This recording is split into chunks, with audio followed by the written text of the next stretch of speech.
Sebagian besar netizen tak habis pikir jika benar aktor Fandi Christian selingkuh dengan wanita lain. Menurut mereka, Dahlia Poland sebagai istri sudah mengorbankan banyak hal ketika membuat keputusan menikah dengan Fandi di usia yang sangat belia, yakni 18 tahun. Bahkan ketika pernikahannya ditentang orang tua, karena pindah keyakinan, Dahlia bergeming dan tetap pada keputusannya. Setelah menikah, Dahlia memilih jadi ibu rumah tangga sepenuhnya, ditinggalkan karirnya di dunia hiburan yang kala itu sedang menanjak.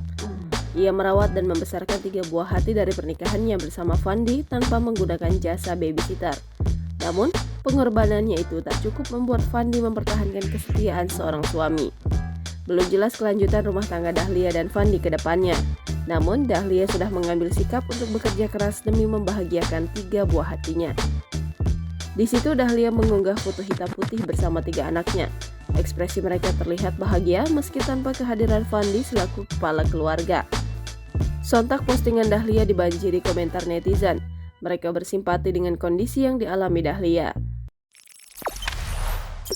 Jangan lupa subscribe, share, komen, dan like ya!